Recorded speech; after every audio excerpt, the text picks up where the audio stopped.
사람이 나이가 들면 무서운 게 많아집니다. 죽는 것보다 병드는 것보다 제일 무서운 건요. 사랑하는 사람한테 버림받는 겁니다. 명절이 다가오면 마음이 바빠집니다.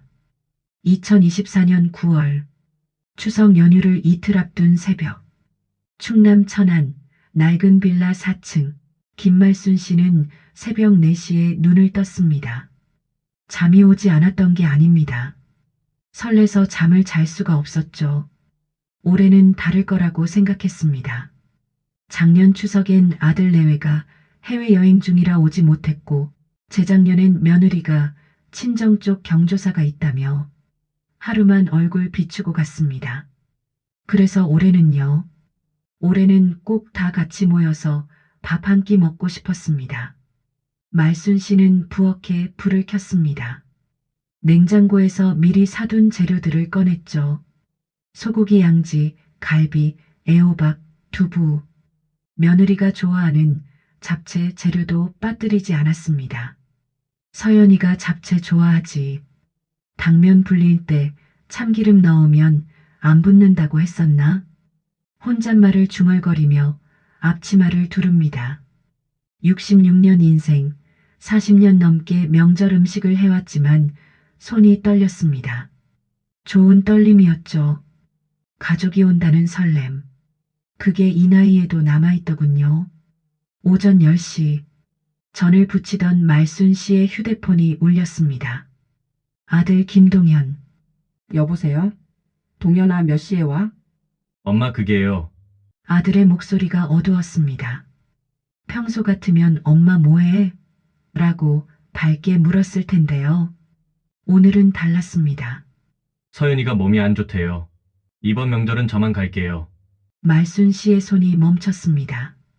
집게로 짚고 있던 동그랑땡이 기름 속으로 떨어졌습니다.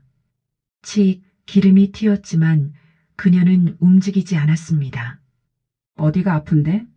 그냥 좀 피곤한가 봐요. 요즘 일이 많아서. 피곤하면 와서 쉬면 되잖아. 엄마가 밥 해줄게. 네. 제가 잘 얘기해 볼게요. 전화가 끊겼습니다. 말순 씨는 한동안 꺼진 화면을 바라봤습니다. 잘 얘기해 볼게요. 그 말이 귀에 맴돌았죠. 얘기를 해봐야 할 일인가? 명절에 시댁에 오는 게 그렇게 어려운 일인가? 서운했습니다. 아니, 서운하다는 말로는 부족했습니다. 가슴 한쪽이 쿡 찔리는 것 같았죠. 그날 오후 말순 씨는 혼자 차례상을 차렸습니다. 갈비찜이 냄비 안에서 보글보글 끓고 있었고 저는 접시 3개에 가득 쌓여 있었습니다. 4명이 먹어도 남을 양이었죠. 아니, 솔직히 말하면 4명이 먹으라고 만든 양이었습니다. 동현이, 서연이, 그리고 혹시 모를 손주. 말순 씨는 텅 빈 밥상을 바라보며 중얼거렸습니다. 결혼한 지 5년인데 애소식은 없고 그 생각을 할 때마다 입이 근질근질했습니다. 며느리한테 얘기 좀 하자고 말하고 싶었죠. 근데 요즘 세상에 그런 말 꺼냈다가는 시어머니가 오지랖이라고 할까봐 참았습니다. 꾹꾹 눌러 참았습니다. 그때 초인종이 울렸습니다. 문을 열자 30년 지기 친구 정미경 씨가 서 있었습니다. 손에는 사과 한 박스. 야, 명절인데 혼자 있으면 어떡해. 말순 씨는 반가우면서도 씁쓸했습니다. 친구가 자신을 걱정해서 온 거잖아요. 그게 고마우면서도 한편으론 창피했습니다. 거실에 앉아 커피를 마시던 미경 씨가 물었습니다. 근데 동현이네는 안 와? 동현이만 온대. 서연이가 몸이 안 좋다고. 뭐? 며느리가 명절에 안 와? 미경 씨의 눈이 커졌습니다. 그리고 혀를 끌끌 찼죠. 야, 요즘 젊은 것들은 진짜 버릇이 없어. 명절에 시댁을 안 가? 몸이 안 좋으면 와서 누워있기라도 하지. 말순 씨는 대답하지 않았습니다. 그냥 커피잔만 만지작거렸죠. 속으로는 미경 씨 말이 맞다고 생각했습니다. 아무리 그래도 명절인데 전화 한 통으로 끝내면 어떡해. 저녁 7시 아들 동현이 도착했습니다. 혼자였습니다. 서연이는? 집에서 쉬고 있어요. 동현의 눈이 말순 씨를 똑바로 보지 못했습니다. 시선이 자꾸 바닥으로 향했죠. 말순 씨는 그게 신경 쓰였습니다. 밥상 앞에 마주 앉았습니다. 말순 씨가 갈비찜을 동현의 앞접시에 덜어줬습니다. 서연이 어디가 아픈 거야? 병원은 갔어? 네, 그냥 좀 피곤한가 봐요. 피곤한 거랑 아픈 거랑 달라. 뭐가 아프냐고. 동현이 대답하지 않았습니다. 그냥 밥만 떴습니다. 말순 씨는 더 묻지 않았습니다. 아들이 불편해하는 게 보였으니까요. 하지만 마음 한켠에 무언가 걸렸습니다. 뭘 숨기는 거지? 밤이 깊었습니다. 동현은 서울로 돌아갔고 말순 씨는 혼자 설거지를 했습니다. 손을 움직이는데 자꾸 며느리 얼굴이 떠올랐습니다.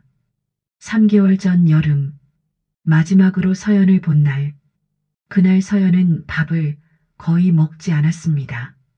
갈비탕을 끓여줬는데 국물만 몇 숟갈 뜨더군요. 어머니, 저 요즘 입맛이 없어서요. 그때 서연의 얼굴이 유난히 야윈 것 같았습니다. 광대뼈가 도드라져 보였고 눈 밑에 그늘이 져 있었죠. 화장실도 자주 갔습니다.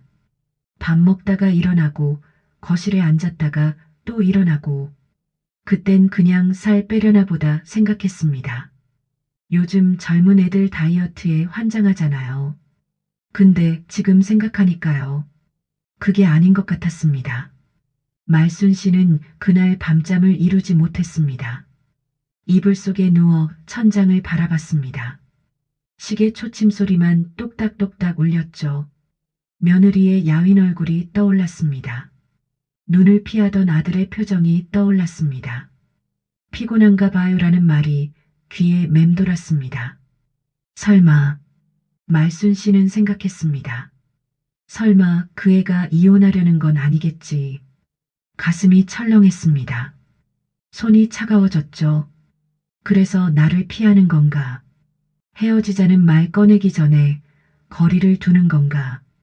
밤새 그 생각이 머릿속을 떠나지 않았습니다. 그때까지만 해도 말순 씨는 몰랐습니다. 며느리가 왜 밥을 못 먹었는지, 왜 화장실을 자주 갔는지, 왜 야위었는지, 그리고 왜 자신을 피했는지, 그건 말순 씨가 상상한 것보다 훨씬 더 무거운 이유였습니다. 의심은 씨앗과 같습니다. 한번 심어지면 자꾸만 자라나죠. 추석이 지나고 한 달, 10월 중순의 어느 오후였습니다. 말순 씨는 휴대폰을 들었다 놨다를 반복했습니다. 화면엔 며느리 서연이라는 이름이 떠 있었죠. 전화를 걸까 말까? 망설임이 길어졌습니다. 전화해서 뭐라고 하지? 왜 안 왔냐고 따지면 안 되고 결국 통화 버튼을 눌렀습니다. 신호음이 울렸습니다. 1번, 2번, 3번 받지 않았습니다. 다음 날 다시 걸었습니다. 역시 받지 않았죠. 사흘째 되는 날 드디어 서연이 전화를 받았습니다. 여보세요, 어머니. 목소리가 힘이 없었습니다. 평소의 밝은 톤이 아니었죠. 마치 어디선가 겨우 일어난 사람 같았습니다. 서연아, 요즘 어떻게 지내? 얼굴 보기 힘드네. 죄송해요, 어머니. 요즘 일이 많아서요. 밥은 먹고 다녀? 엄마가 국이라도 끓여줄까? 한번 와. 전화기 너머로 짧은 침묵이 흘렀습니다. 시간 나면 연락드릴게요. 그리고 전화가 끊겼습니다. 말순 씨는 한동안 휴대폰만 바라봤습니다. 통화 시간 47초. 1분도 안 되는 통화였죠. 시간 나면 연락드릴게요. 그 말이 가슴에 박혔습니다. 시어머니한테 할 말인가요, 그게? 친구 사이에서도 시간 나면 연락할게는 사실상 거절의 말인데요. 그날 밤 말순 씨는 이상한 행동을 했습니다. 서연의 SNS를 검색한 겁니다. 며느리 SNS를 들여다보는 시어머니라니 스스로도 한심했습니다. 하지만 불안이 너무 컸죠. 뭐라도 확인하고 싶었습니다. 서연의 인스타그램 계정이 떴습니다. 그런데 이상했습니다. 마지막 게시물이 7월이었습니다. 지금이 10월인데요. 3개월째 아무것도 안 올린 겁니다. 예전엔 서연이 자주 사진을 올렸습니다. 동현이랑 간 맛집 사진, 주말에 다녀온 카페 사진, 출근길 하늘 사진. 일주일에 2~3개는 올리던 애였죠. 근데 7월 이후로 아무것도 없었습니다. 말순 씨는 화면을 스크롤하며 예전 사진들을 봤습니다. 활짝 웃고 있는 서연. 볼이 통통하고 눈이 초롱초롱한 서연. 이 애가 그 애 맞나?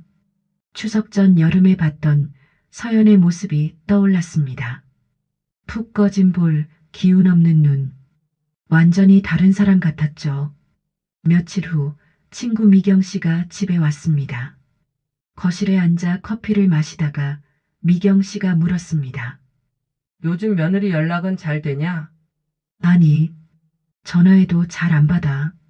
미경 SNS는? 3개월째 아무것도 안 올려. 미경 씨가 눈을 가늘게 떴습니다. 야, 그거 이상한데. 요즘 젊은 사람들 남자 생기면 그렇대. 무슨 소리야? 서연이가 왜? 생각해봐. 연락 끊고 SNS 안 하고 살도 빠지고. 다이어트 아니면 남자야. 말순 씨는 고개를 저었습니다. 하지만 가슴 한쪽이 뜨끔했죠. 설마 그럴 리가. 미경 씨가 떠난 후에도 그 말이 머릿속을 맴돌았습니다.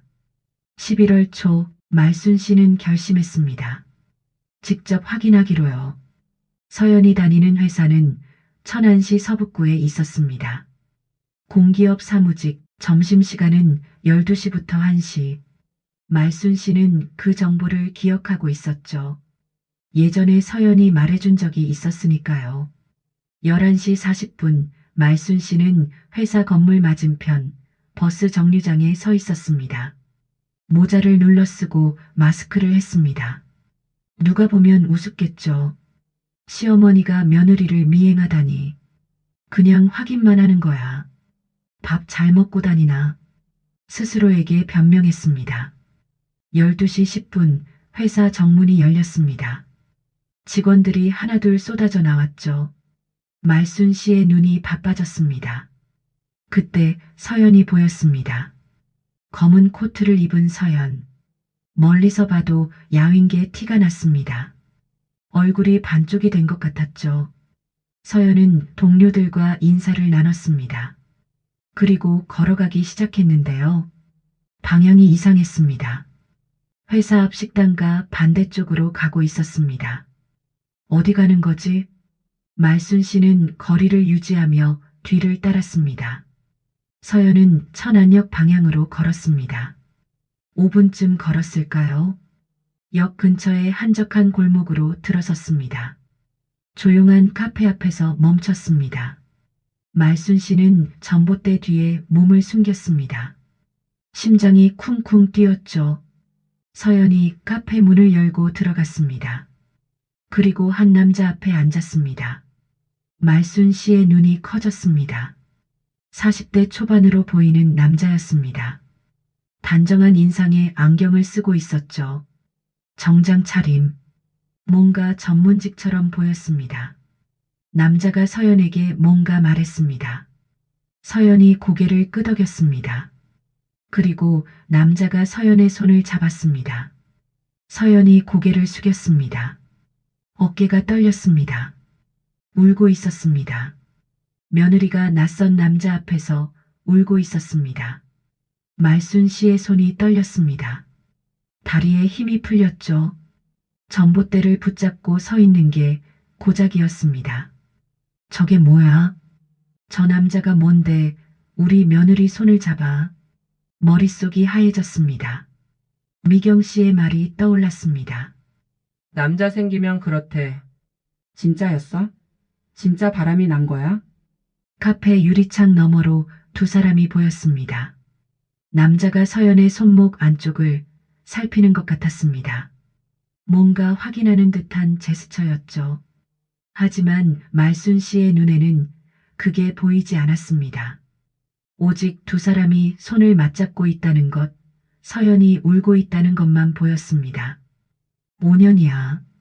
우리 동현이랑 5년을 살았어. 근데 다른 남자를 만나? 손을 잡고 울어? 말순 씨는 돌아섰습니다.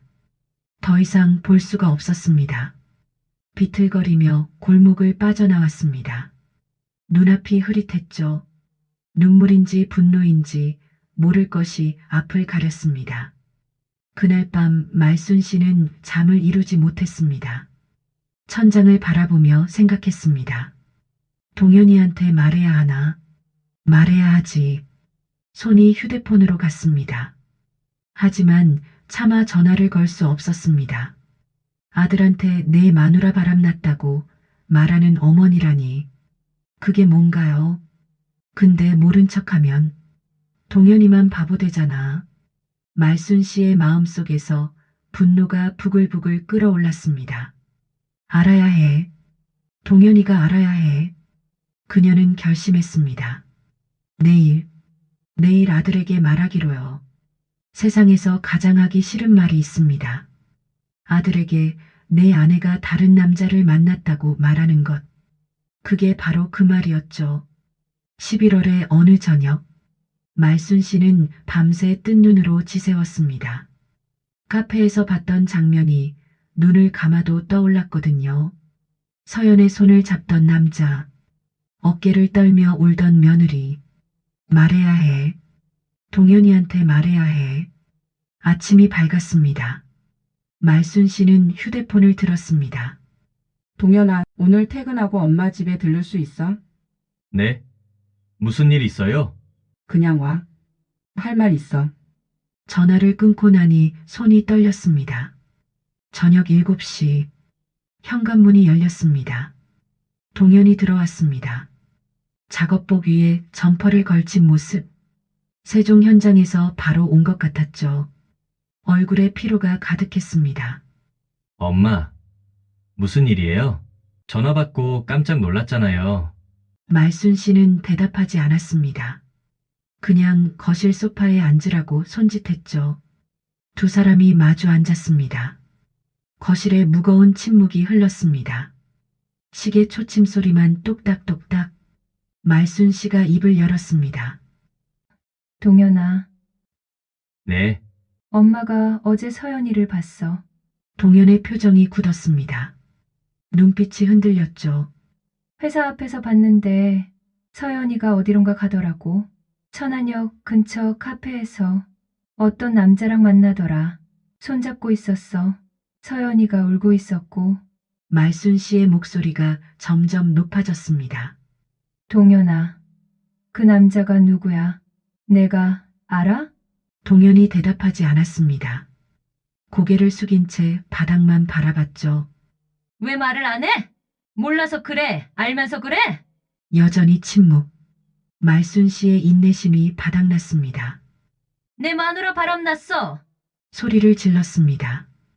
평생 아들에게 소리 지른 적 없는 사람이었는데요. 참을 수가 없었습니다. 5년을 같이 살았는데 다른 남자를 만나? 그게 사람이야? 동현이 천천히 고개를 들었습니다. 그런데요. 그 얼굴이 이상했습니다. 분노가 없었습니다. 아내가 바람났다는 말을 들었는데 화를 내지 않았습니다. 대신 동현의 눈가가 붉어지고 있었죠. 눈물이 고이고 있었습니다. 엄마, 제발 그만해요. 목소리가 떨렸습니다. 갈라졌죠. 말순 씨는 혼란스러웠습니다. 이게 뭔가요? 아내가 불륜했다는데 왜 저런 반응이죠? 뭐, 그만하라니? 내 마누라가 딴 남자 만나는데 그만해? 그런 거 아니에요. 그럼 뭔데? 뭔데? 동현이 두 손으로 얼굴을 감쌌습니다. 어깨가 떨렸습니다. 엄마는 몰라도 돼요. 제발 그냥 나도요. 말순 씨는 벌떡 일어났습니다. 내가 뭘 몰라? 네 마누라가 바람이 났는데 엄마한테 숨겨? 숨긴 거 아니에요. 아니면 뭐야? 알면서 가만히 있었던 거야? 네가 바보야? 동현의 입술이 파르르 떨렸습니다. 당장 이혼해. 그런 여자랑 뭘 더 살아. 그 순간이었습니다. 서연이 암이에요. 시간이 멈췄습니다. 말순 씨의 손에서 쥐고 있던 리모컨이 떨어졌습니다. 바닥에 부딪히는 소리가 났지만 그녀의 귀에는 들리지 않았습니다. 뭐라고? 난소암 2기요. 지금 항암 4차째예요. 동현의 눈에서 눈물이 흘러내렸습니다. 더 이상 참을 수 없다는 듯이요. 그 남자는 담당 의사예요. 재혁이 형. 고등학교 동창이요. 말순 씨의 다리에서 힘이 빠졌습니다. 소파에 주저앉았죠. 아니, 무너져 내렸다는 표현이 맞겠네요. 병원에서 만나면 엄마가 알까봐 일부러 밖에서 상담받은 거예요. 머릿속이 하얘졌습니다. 암, 난소암, 항암 4차, 그 단어들이 머리를 때렸습니다. 야윈 얼굴이 항암 때문이었어. 밥을 못 먹은 게 치료 때문이었어. 화장실을 자주 간 게 구토 때문이었어. 퍼즐 조각이 맞춰지기 시작했습니다. 모든 게 설명됐죠. 연락을 피한 것도, SNS를 안 한 것도, 명절에 오지 않은 것도, 전부 다. 근데 왜 나한테 말을 안 해? 동현이 고개를 숙였습니다. 서연이가 어머니한테 말하지 말래요. 왜? 어머니가 손주를 얼마나 기다리시는데 자기 때문에 임신을 못하게 됐다고 하면 동현의 목소리가 끊겼습니다. 버림받을까 봐요. 며느리 자격 없다고 할까 봐. 말순 씨는 두 손으로 얼굴을 감쌌습니다. 손가락 사이로 눈물이 흘러내렸습니다. 내가 그렇게 무서웠어? 가슴이 찢어지는 것 같았습니다. 며느리가 암에 걸렸는데요. 혼자 치료받고 있었는데요. 그런데 시어머니한테 말을 못했대요. 왜요? 버림받을까봐. 손주도 못 낳는 며느리라고 쫓겨날까봐. 말순 씨는 생각했습니다. 내가 그렇게 무서운 사람이었나? 내가 그렇게 나쁜 시어머니였나? 5년 동안 며느리한테 뭐라고 했던가요? 서연아, 건강할 때 낳아야지. 요즘 애들은 왜 결혼하고 애를 안 낳니? 옆집 며느리는 벌써 둘째래. 그 말들이 떠올랐습니다. 농담처럼 했던 말들, 가볍게 던졌던 말들, 그게 며느리한테는 칼이었던 거죠. 그날 밤 말순 씨는 한마디도 하지 못했습니다. 동현은 밤늦게 돌아갔고요. 말순 씨는 혼자 거실에 앉아 있었습니다. 불도 켜지 않은 어둠 속에서요. 며느리를 나쁜 년이라고 생각했습니다. 바람났다고 확신했죠. 이혼하라고 소리쳤습니다. 근데 그 애는요. 그 애는 암과 싸우고 있었습니다. 혼자서 아무에게도 말하지 못하고 말순 씨는 중얼거렸습니다. 서연아, 대답 없는 어둠 속에서 그 이름을 불렀습니다. 미안해. 엄마가 미안해. 사람은 무너지고 나서야 보이는 것들이 있습니다. 그날 밤 말순 씨는 아들에게서 모든 이야기를 들었습니다. 며느리가 왜 아팠는지, 왜 숨겼는지, 왜 그토록 자신을 피했는지 들으면 들을수록 가슴이 무너져 내렸습니다. 2023년 가을, 서연은 산부인과 정기검진을 받으러 갔습니다. 결혼한 지 4년이 지나는데 아이가 생기지 않아 혹시나 하는 마음이었죠. 초음파 검사를 하던 의사의 표정이 굳었습니다. 한서연 씨, 난소에 혹이 보이네요. 정밀 검사 한번 받아보셔야겠어요. 서연은 대수롭지 않게 생각했습니다. 무록이겠지. 요즘 여자들 무록 많다던데. 하지만 정밀 검사 결과는 달랐습니다. 난소암 2기. 의사가 말했습니다. 항암 치료를 먼저 하셔야 합니다. 수술은 그 후에 결정하고요. 임신은 당분간 어렵습니다. 치료가 끝나도 난임 가능성이 높아요. 서연은 아무 말도 할 수 없었습니다. 진료실을 나와 병원 복도에 섰죠. 다리에 힘이 풀렸습니다. 벽을 짚고 겨우 서 있었습니다. 암이라고? 내가? 32살이었습니다. 한창 일할 나이, 한창 꿈꿀 나이, 아이를 낳고 가족을 꾸릴 나이. 그런데 암이라니. 그날 밤 서연은 집에서 울었습니다. 동현이 퇴근하고 돌아왔을 때 서연은 이미 눈이 퉁퉁 부어 있었죠. 서연아, 왜 그래? 무슨 일이야? 서연이 떨리는 목소리로 말했습니다. 나 암이래. 난소암. 동현의 얼굴이 하얗게 질렸습니다. 아내를 끌어안았죠.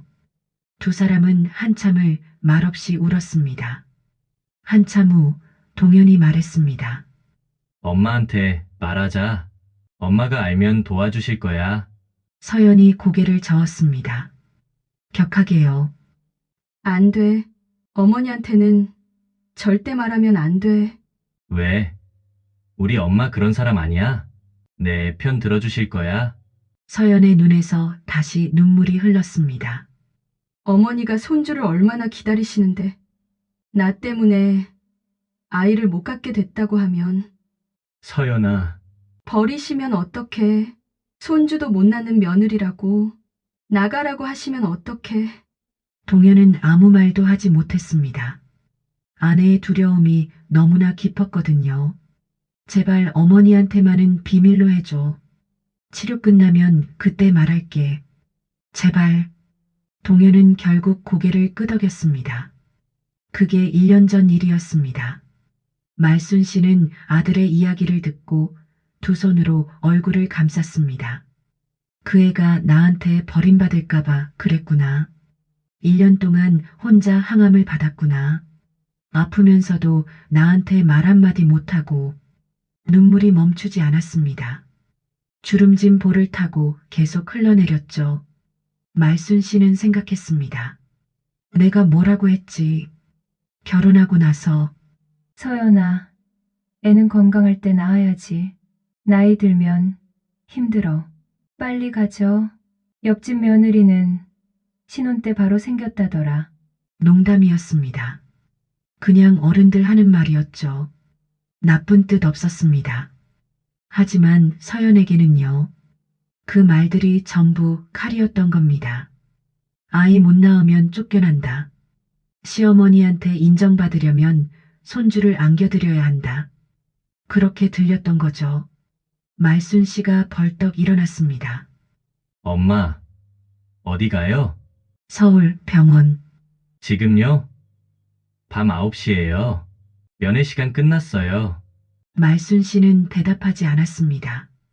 코트를 집어들고 현관으로 향했죠. 끝났으면 사정해야지.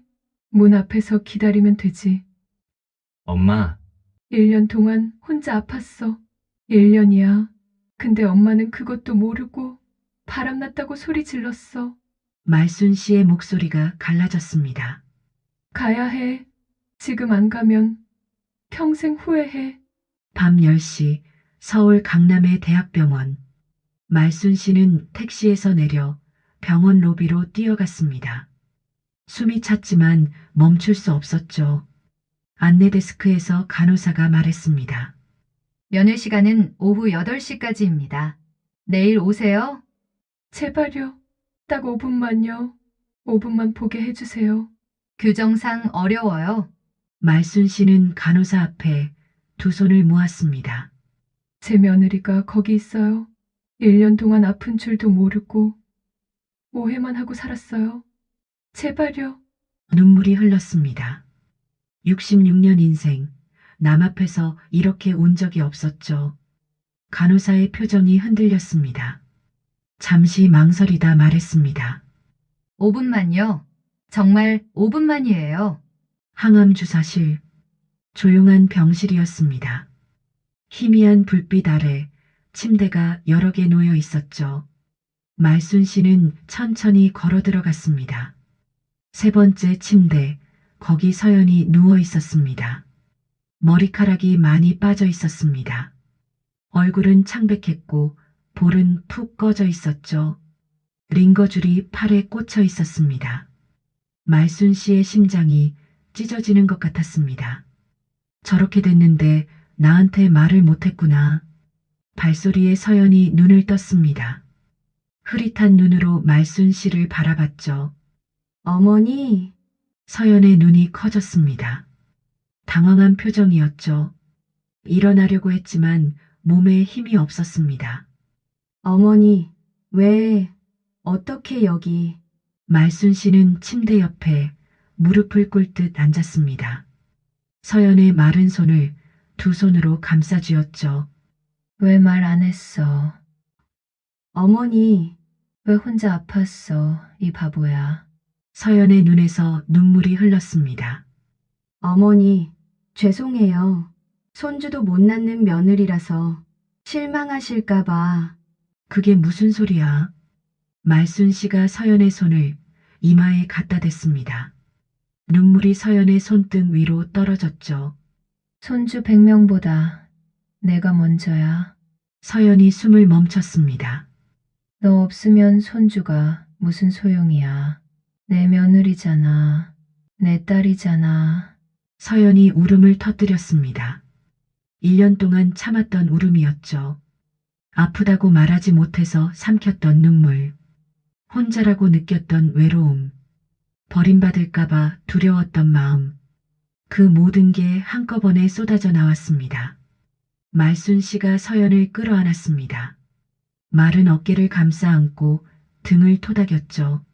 마치 어린아이를 달래듯이요. 울어, 실컷 울어. 두 사람은 한참을 울었습니다. 항암주사실의 희미한 불빛 아래 시어머니와 며느리가 서로를 끌어안고 있었습니다. 봄은 반드시 옵니다. 아무리 길고 추운 겨울이라도요. 아무리 깊고 어두운 밤이라도요. 견디고 나면 반드시 봄이 옵니다. 2025년 3월 서연은 항암 6차 치료를 마쳤습니다. 서울대학병원 진료실 담당 의사 윤재혁이 검사 결과지를 보며 말했습니다. 종양 표지자 수치가 많이 내려갔어요. 경과가 아주 좋습니다.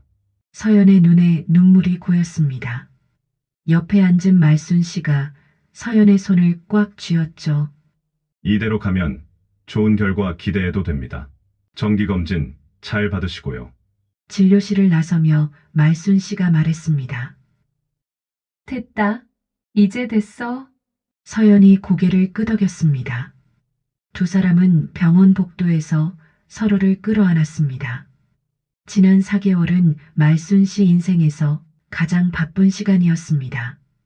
항암 치료 일정에 맞춰 서울과 천안을 오갔죠. KTX 타는 법도 배웠습니다. 66년 인생 처음으로 혼자 서울역을 헤맸지만요.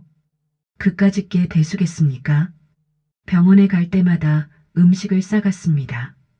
미역국, 도라지 배숙, 호박죽, 항암 치료 후에는 입맛이 없다고 하더라고요. 그래서 부드럽고 따뜻한 것만 준비했습니다. 서연이 젓가락을 들 힘도 없을 때는요. 말순 씨가 직접 떠먹였습니다. 한 숟갈만, 응? 한 숟갈만 더 먹어. 어머니, 제가 먹을게요. 됐어. 가만히 있어. 며느리 입에 죽을 떠넣으며 말순 씨는 생각했습니다. 이게 엄마가 할 일이지.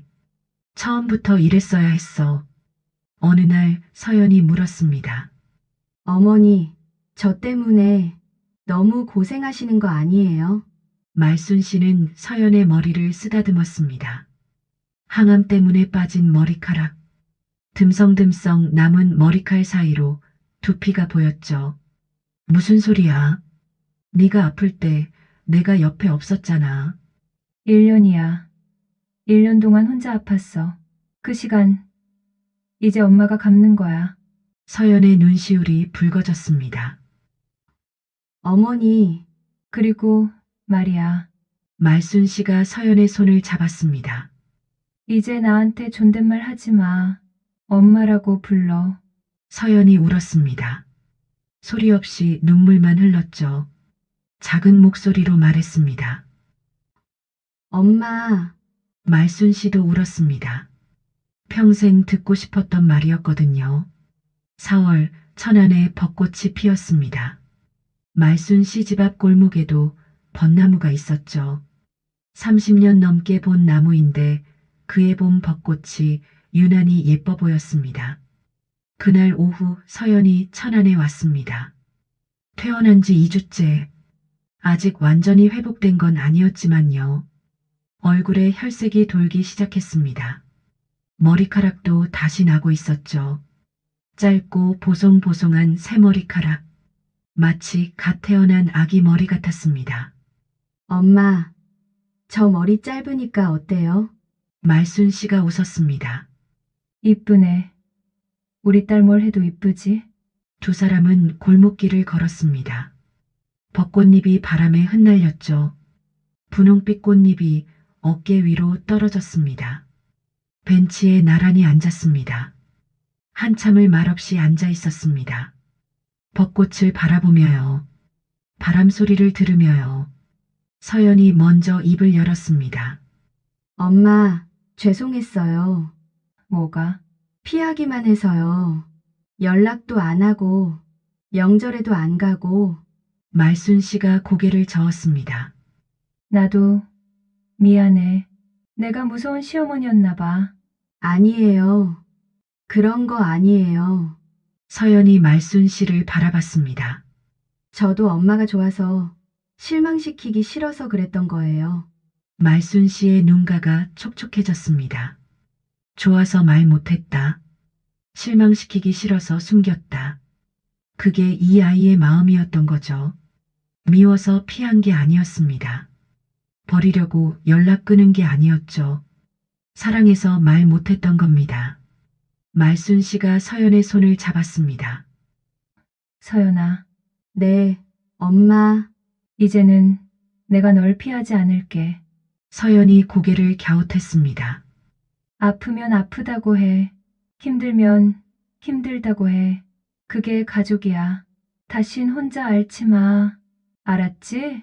서연이 고개를 끄덕였습니다. 눈물이 볼을 타고 흘러내렸죠. 네. 엄마 약속할게요. 벚꽃잎이 두 사람 위로 흩날렸습니다. 그때였습니다. 골목 끝에서 익숙한 목소리가 들렸죠. 엄마, 서연아. 동현이 도시락 가방을 들고 뛰어오고 있었습니다. 오늘 현장이 일찍 끝났나 봅니다. 배고프지? 김밥 사왔어. 말순 씨가 웃었습니다. 서연도 웃었죠. 세 사람이 벤치에 모여 앉았습니다. 김밥을 나눠 먹으며 웃고 떠들었죠. 벚꽃 아래서요. 봄바람을 맞으며요. 말순 씨는 생각했습니다. 이거구나. 이게 가족이구나. 손주가 없어도 괜찮았습니다. 대를 잇지 못해도 괜찮았죠. 지금 이 순간 사랑하는 사람들이 옆에 있다는 것. 그게 전부였습니다. 며느리가 저를 피했던 이유. 드디어 알았습니다. 그 애는 저를 미워한 게 아니었습니다. 저를 버리려 한 게 아니었죠. 저를 사랑해서 차마 아프다고 말을 못한 거였습니다. 사랑은 말하지 않으면 모릅니다. 표현하지 않으면 전해지지 않죠. 하지만 진심은요. 진심은 언젠가 반드시 닿습니다. 늦었다고 생각하지 마세요. 지금이라도 말하세요. 사랑한다고, 고맙다고, 미안하다고. 그 한마디가 누군가의 긴 겨울을 봄으로 바꿔줄 수 있습니다. 사랑은 말하지 않으면 모릅니다. 그러나 진심은 언젠가 반드시 닿습니다. 오늘 이야기 어떠셨나요? 혹시 이 영상을 보시며 떠오른 분이 계신가요? 오해했던 사람, 연락이 끊긴 사람, 마음을 전하지 못한 사람. 지금 바로 전화 한 통 해보시는 건 어떨까요? 영상이 마음에 드셨다면 좋아요와 구독 부탁드립니다. 여러분의 응원이 더 좋은 이야기를 만드는데 힘이 됩니다. 다음 영상에서 또 다른 감동으로 찾아뵐게요. 시청해주셔서 진심으로 감사합니다.